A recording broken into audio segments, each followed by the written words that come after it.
Mister नून डरावनी कहानियों में आपका स्वागत है। आज की कहानी। साल 2021 का दिसंबर था। मैं, रहमान अली, एक सॉफ्टवेयर इंजीनियर हूं और नई नौकरी के चलते मुझे हैदराबाद शिफ्ट होना पड़ा। शहर नया था, लोग अनजान थे और मैं ज्यादा भीड़भाड़ पसंद नहीं करता। इसलिए एक शांत इलाके में एक पुराना सा घर किराए पर लिया। घर 2 मंजिला था। नीचे एक बुजुर्ग अंकल रहते थे, अब्दुल हकीम साहब। ऊपरी मंजिल मुझे दी गई थी। मकान बहुत सस्ता था, इतने बड़े फ्लैट के लिए शायद आधे रेट में। मैंने जब पहली बार पूछा, इतना सस्ता क्यों है, हकीम अंकल ने मुस्कुराते हुए जवाब दिया, बस बेटा, ऊपर लोग टिकते नहीं।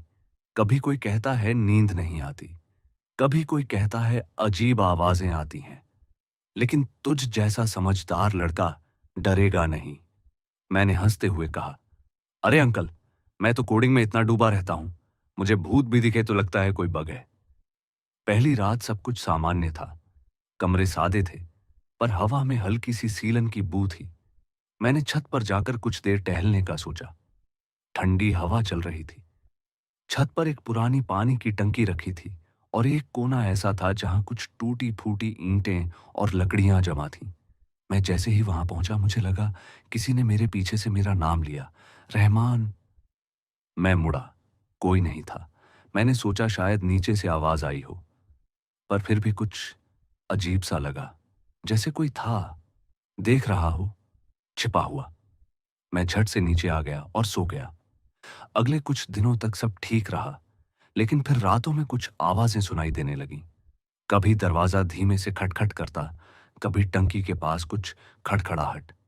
मैंने सोचा छत पर कोई बिल्ली होगी या बंदर। एक रात मैंने मोबाइल की टॉर्च लेकर छत का मुआयना किया, पर वहां कुछ भी नहीं मिला। रात को 3:30 बजे मोबाइल पर एक अलार्म बजा, जबकि मैंने सेट ही नहीं किया था। स्क्रीन पर टाइम के नीचे कुछ लिखा था, मैं यहां हूं। मेरी रूह कांप गई। क्या कोई हैक कर रहा है? पर फोन ऑफलाइन था। मैंने हकीम अंकल से जिक्र किया, अंकल, ऊपर कोई है क्या? छत पर कोई चीज रखी हो जैसे। अंकल ने एक गहरी सांस ली और बोले, बेटा, ये मत पूछ। मैं 20 साल से यहां हूं। कई लोग आए और गए, सबको कुछ ना कुछ महसूस हुआ। क्या? मैंने पूछा। छत पर एक बार एक बंगाली जोड़ा रहा था। उन्होंने किसी पुरानी किताब को छेड़ा था, कुछ पढ़ा था। उसके बाद हर रात छत से चीखें आती थीं और एक रात उनकी बीवी गायब हो गई। पुलिस ने बोला भाग गई होगी, लेकिन पति कहता रहा कि छत पर कुछ था, कोई परछाई। मैंने कहा, अंकल, आप यह पहले क्यों नहीं बोले? बेटा, तुम तर्क पसंद करते हो, डरते नहीं हो, तो सोचा शायद ये सब तुम्हें परेशान न करे। पर अब जब आवाजें आने लगीं, तो सावधान रहो। छत पर अकेले मत जाना, और अगर कुछ दिखे तो आंख मिलाकर मत देखना। एक रात मैं काम कर रहा था कि लाइट चली गई। इन्वर्टर था नहीं। मोबाइल की टॉर्च लेकर छत से वायर देखने गया। तभी टंकी के पास मुझे कुछ हिलता डुलता दिखा। मैंने टॉर्च जलाई और वहां एक परछाई थी। कोई खड़ा था, बहुत ऊंचा, काले कपड़े, चेहरा ढका हुआ, लेकिन उसकी आंखें गहरी लाल, जैसे आग जल रही हो। मैं डर के मारे जड़ हो गया। वो कुछ कदम मेरी तरफ बढ़ा। मेरे मुंह से बस निकला, कौन हो तुम? और वो वहीं गहराई से बोलता है, मैं वही हूं जहां से तुझे नहीं लौटना चाहिए था। मैं भागते हुए सीढ़ियां लांघ गया, दरवाजा बंद किया और पहली बार बिस्तर पर सोने से पहले कुरान की आयतें पढ़ी। मैंने अगली सुबह एक मौलवी साहब से मिलने की ठानी। एक मस्जिद के इमाम मौलाना समीउल्लाह साहब बहुत सुलझे हुए थे। मैंने उन्हें सब कुछ बताया। उन्होंने कहा, तुमने जिस जगह का जिक्र किया है, वहां कई साल पहले एक जिन्न को बांधने की रस्म हुई थी। लोग कहते हैं उसका नाम जासिम था।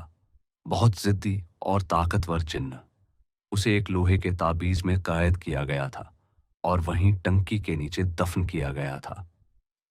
मैंने कहा, तो अब वो आजाद हो गया? मौलवी बोले, या तो किसी ने गलती से ताबीज हिला दिया, या कोई ऐसा आया जिसने उसे फिर से जगाया। उन्होंने मुझे कुछ दुआएं लिखकर दी और कहा, हर रात सोने से पहले ये पढ़ना। 3 दिन तक सब शांति रही। 3 दिन तक छत मैंने पर वो मत दुआएं जाना। पढ़ी, मगर चौथे दिन दरवाजे पर किसी ने 3 बार खटखटाया।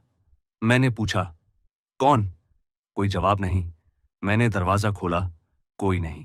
फिर मेरी नजर नीचे गिरी। एक पुराना सा ताबीज पड़ा था, लोहे का, टूटा हुआ।